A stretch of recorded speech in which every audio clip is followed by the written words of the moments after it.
بسم الله الرحمن الرحيم، الصلاة والسلام على سيدنا محمد وعلى آله وأصحابه أجمعين. أهلا بكم في فيديو جديد ويوم جديد. لو أول مرة تشوفي قناتي متنسيش الاشتراك في القناة وتفعيل الجرس عشان يوصلك كل جديد أنا بعمله. النهاردة جايلكم بفيديو حلو قوي، يا رب يعجبكم. بس قبل ما نبدأ الفيديو كده نسمي الله ونصلي على النبي عليه أفضل الصلاة والسلام. وكل اللي تتفرج معايا على الفيديو متنسيش اللايك والاشتراك في القناة. النهارده اختي جايه لنا، ف حضر اكل مع بعض وهوريكم انا هعمل ايه في المطبخ. اول حاجه كان عندي السمك المحرات ده في الفريزر، احنا كنا جايبينه لها مخصوص لان السمك المره اللي فاتت اللي احنا جبناه هي ما اكلتش منه. فماما حرام بتستحرم حاجه احنا بناكل منها وهي ما بتاكلش منها، يعني بتشيلها نصيبها حتى لو في بيتها. فنزلنا انا وهي السوق جبناه وشلته لها، غسلته وشلته في الفريزر لغايه لما هي تيجي. جبت بقى، نزلت كده وجبت بتنجان، هبتدي كده ان انا اقطعه، وجبت فلفل عشان اقوله لها ده مزاج عندها السمك والبتنجان، وهي عشان بتيجي بتنورني طبعا وبتنور بيتها يعني عموما. بكون فرحانه قوي، عايزه اعمل لهم اي حاجه تبسطهم وتسعدهم، حتى بناتها بيحبوا السمك زينا. فهبتدي كده ان انا اقشر البتنجان زي ما قلت لكم قطعته، وحطيت فتحت الفلفل كده وهحط عليه شويه ملح. حطيت عليه ملح وميه وبسيبه كده منقوع شويه لغايه لما يشرب ملحه، لما يعني لحم البتنجان ما يكونش باسل، لا بيكون فيه ملح. وبحب اقطعه كده سمكه يكون تخين.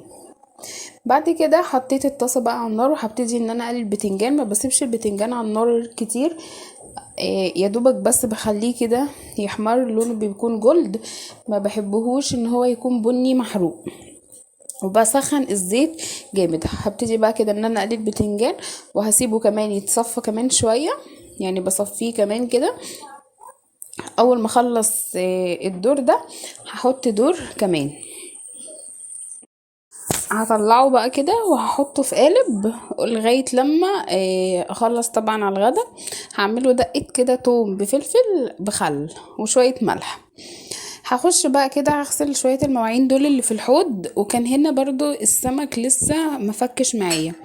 هبتدي اول حاجة كده اخد البقدونس للبابا غنون وسلطة البطاطس. هبتدي ان انا كده اقطعه وهنقعهم شوية في شوية مية، هقطعهم كده تقطيع صغير مش تقطيع كبير. هحط عليهم كده زي ما قلت لكم شوية مية وهسيبهم لغاية لما اشوف ايه. ابتدي ان انا اعمل السلطة بتاعت البابا غنون وسلطة البطاطس. حطيت كده عليه ميه خلاص. هبتدي برضو هنا كانت البطاطس معايا كده استوت خلاص. هبتدي ان انا احط عليها ميه ابردها، وهنا كان السمك مجمد طول ما السمك بيبقى فيه تلج كده ما ينفعش ان انا اقليه، مش هيطلع حلو معايا، لازم يفك خالص لحمه ده يكون طري خالص. انا هنا كان لسه معايا متجمد، فهبتدي ان انا لحمه يفك معايا خالص. وبعد كده هبتدي ان انا اعمل له تتبيله. هعمل له النهارده تتبيله حلوه قوي، هعمل له تتبيله اللهم صل على النبي. هحط له توم، معلقه هريسه شطه وتوم، وتوم وملح وكمون وبهارات، معلقه من بهارات السمك ومعلقه كمون. انا اسفه لو الدوشه عشان البنات بس رايحين جايين كده وبتبقى هيصه، بيبقى عيد يعني. هخلص بقى تقشير البطاطس كده وههرسها، وبرضو هعمل لها تتبيلتها وهقول لكم تتبيلتها انا بعملها ازاي.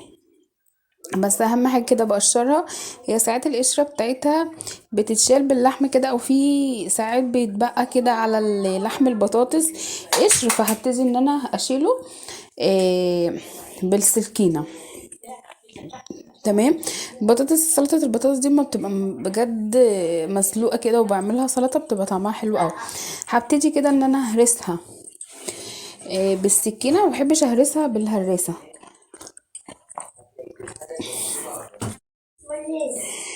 زي ما بقولك كده الهراسة بتهرسها قوي فما بحبهاش، لا بالسكينة كده بحبها قطع، بتبقى زي القطع. وبرضه هقشر هنا البتنجان، هقشر بابا غنون. قشرته لما بيتشوى بتتشال بكل سهولة كده، وبنضفه بكل سهولة يعني بسهولة، ما بيتعبنيش. بشطفه بس كده، برضو بديله شطفة كده بسيطة تحت المية، وحطيته في البولة دي. هو ما شاء الله يعني الكمية اللي دي صغيرة على البولة صغيرة على الكمية اللي موجود فيها بتاعة الباذنجان، فلما اجي هتبله هحطه في بولة اكبر. تمام. مية السمك دي كلها مية لسه مش نضيفة، هبتدي ان انا هغسله واشطفه كويس، بعد كده هعمله التتبيلة. ماشي. نزلت كده على البابا غنوج بالطحينه، وبرضه هسيبه لما اعمل له التتبيله. هبتدي بقى كده ان انا اشطف السمك دي، لان في برضه قشر من البتنجان، وميه البتنجان نزلت عليه، فهبتدي كده ان انا اشطفه. محضره هنا البوله دي فيها توم مفروم، هريسه، معلقه هريسه شطه، بس معلقه كبيره كده محترمه، وحطيت عليها ملح وخل، ومعلقه كبيره من بهارات السمك، ومعلقتين خل كده كبار، وكمون. وهبتدي ان انا اقلبهم كده كويس. نزلت اهو الاول بالكمون، وهحط برضو بهارات السمك. بهارات السمك من العطن عند اي عطار، بجد بتدي طعم حلو قوي للسمك، وبتودي يعني بيودي طعمه في حتة تانية. البهارات برضو في اي بهارات عموما بتظبط الاكل معانا. هقلبه كده بايدي، وهسيبه في التتبيله كده لمده، قولي كده عقبال ما خلصت ربع ساعه. السمك ما بسيبهوش في التتبيله كتير، لان لحم السمك غير بيبقى لحم الفراخ او غير لحم الفراخ او اللحمه عموما، بيبقى بيتهري بسرعه او هو طري قوي. فمش عايزه ان انا احس ان طعم السمك معايا اتغير، عايزه احس بطعم لحم السمك. تمام. هنا بقى سبت التتبيله كده، السمك في التتبيله. هبتدي ان انا افضي اللهم صل على النبي، الرشاقه دي هبتدي ان انا افضيها، وهبتدي اغسل بقى المواعين اللي في الحوض اول باول كده، عشان ما يتكومش عليا مواعين. دي المواعين اللي كان فيها السمك كده، هخلصها كده اوام. هما كانوا حبة صغيرين. وبرضو مواعين بعد الغدا برضو عملتها، يعني اول باول كده. هنا كده بصوا خلاص كده خلصت. هنا بقى كنت حاطه طماطم كده، شويه طماطم بسلقهم على النار. وهنا كان خلصت خلاص البتنجان. بجيب بقى الطاسه دي صراحه انا عاملاها للسمك، ما بحبش اقلي في التيفال او اللي هنا كنت بقلي فيها البتنجان. هنا بقى هحط معلقتين نشا. انا لسه ما عنديش يعني شويه، محتاجه شويه حاجات ان انا اجيبهم للبيت.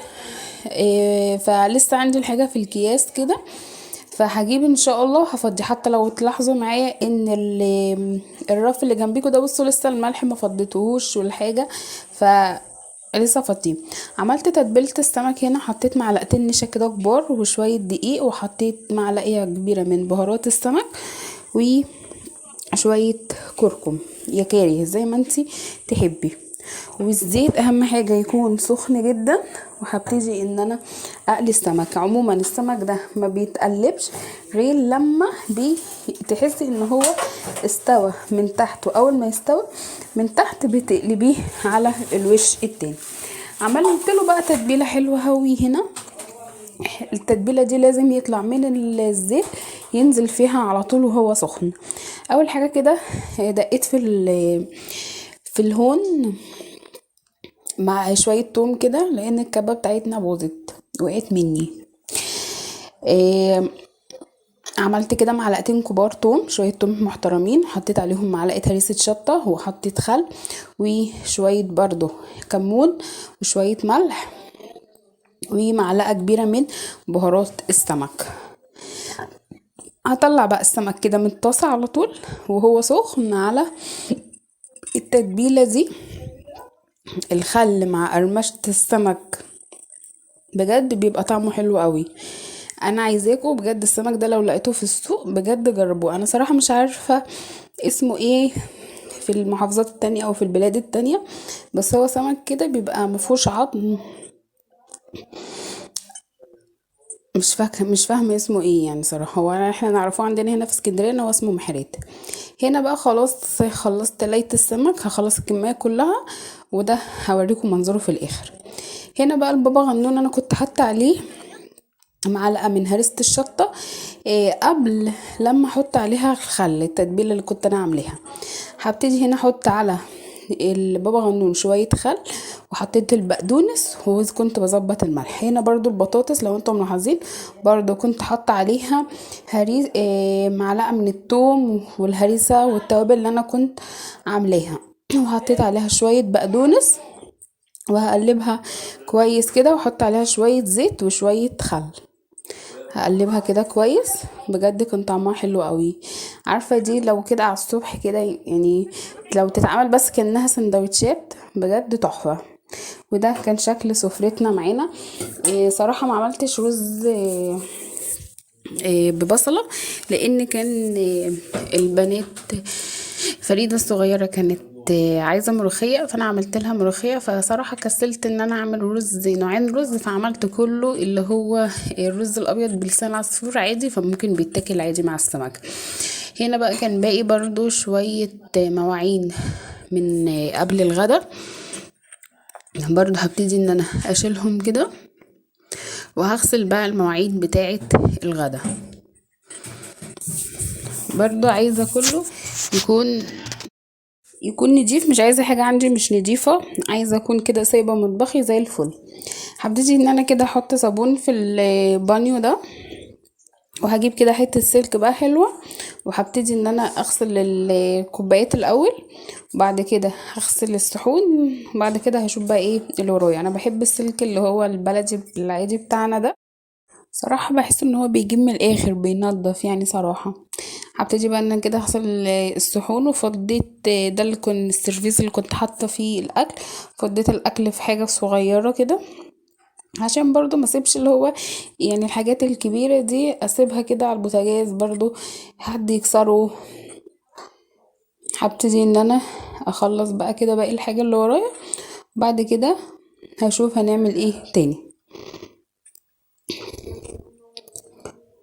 ببتدي الاول بالكوبايات وبعد كده الصحون، وبعد كده لو في بقى اي بولات بلاستيك، بعد كده الحاجات بقى اللي هي الحلل والكلام ده في الاخر خالص.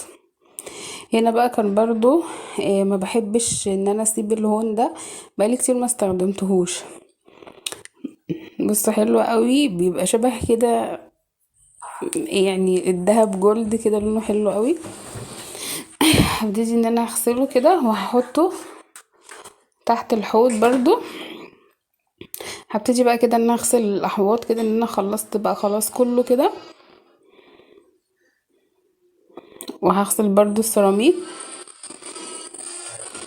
وهنشف بقى كده ايه الدنيا، ومش هخلي يعني ايه اي حاجة ورايا. كان إيه رايك النهارده في السمك؟ كان طعمه حلو قوي. لا بجد والله العظيم كان طعمه حلو جدا. طب وايه تاني كان حلو؟ كان بابا غنوج. كان الاكل كله حلو بجد بجد. طيب هفضي هنا بقى كده الخل، كان معايا ازاز خل كده فضيتها برضو. على فكره مريم ساعدتني كتير قوي النهارده والله في المطبخ، كانت بتاخد مني الحاجه، كان في حاجات بشيلها في التلاجة كده. هي دي اللي ظهرت لكم في الفيديو، كانت رسماني انا وخطيبي وبيتنا. هبتدي بقى ان انا كده اشيل العيون بتاعه البوتاجاز، كان واقع عليها رز ومتبهدل بقى من الميه بتاعه الشوي البتنجان. هشيل بقى كده الرز الحاجة من على البوتاجاز، وهبتدي ان انا احط عليه كده صابون وشوية كلور، وهبتدي برضو بحتة سلك كده، انا ما بتقلش وانا بدعك عشان ما جرحش برضو هيكل البوتاجاز. هبتدي بقى ان انا ادعكه كده، ودعكت الباب من فوق والباب من قدام، باب الفرن بالزراير بالازاز من فوق. فريدة كمان دخلت اهي. هما لما بكون كده واقفه في المطبخ او واقفه في حته بيبقوا واقفين كده فوق دماغي. هبتدي بقى كده ان انا امسح الازاز من البوتاجاز من فوق كده، وبعد كده هنشفه وهلم الصابون ده في حته القماشه دي، وبعد كده هجيب كده منديلين هنشف بقى ايه الهيكل كده من الجناب، وهنشفه خالص عشان ما يبقاش عليه اي صابون او اي حاجه. إيه كده كنت بجرب العيون بس طلعت معايا تمام شغاله خلاص. هنشف بقى بالزراير بتاعه البوتاجاز وباب البوتاجاز كده.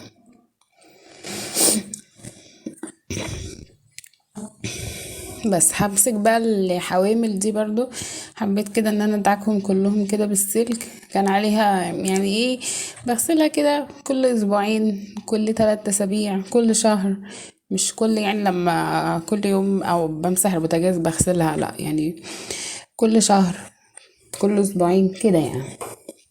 همسك برضو حتة السلك كده وهدعك كده ايه من الجوانب ومن الهيكل من فوق، وبعد كده إيه هشطفهم كويس، بعد كده هنشفهم، بعد كده هحطهم على البوتاجاز.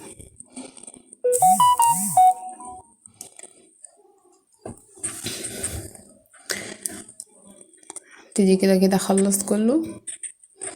لو وصلت بقى معايا لغايه هنا متنسيش اللايك.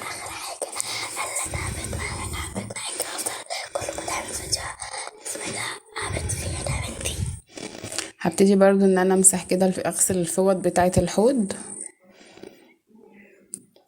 هنا بقى الارض معايا مكانتش نضيفه، حطيت برضو شويه صابون بشويه كلور، وجبت بقى المكنسه، فكيت عصايه المكنسه كده ونزلت بقى كده ايه في الارض، وطيت كده في الارض، وهبتدي ان انا ادعكها كده بالمكنسه عايزاها زي الفل.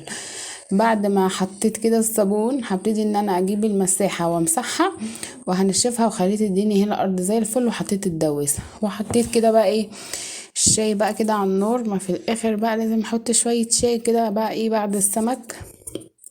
وحطينا كمان حاجة حلوة كده شوية حلويات شرقية كده، وصبيت برضو شاي كده ليا ولوالدتي، اختي كانت نامت هنا، وصبيت لمريم وفريدة في الشاي في الفناجيل الصغننة دي.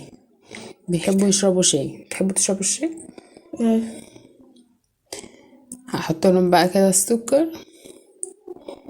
هو عموما يعني مش مبيبقاش ضرر على الاطفال، بالعكس حلو الشاي يعني. وبعدين انا عاملاها لهم خفيف مش عاملاه تقيل قوي. هبتدي كده بقى اصب الشاي ليا ولوالدتي اهو وليهم كمان، وهكون كده بقى خلصت المطبخ. يا رب الفيديو يعجبكم، واشوفكم في فيديو جديد. استودعكم الله، متنسوش اللايك. مع السلامة.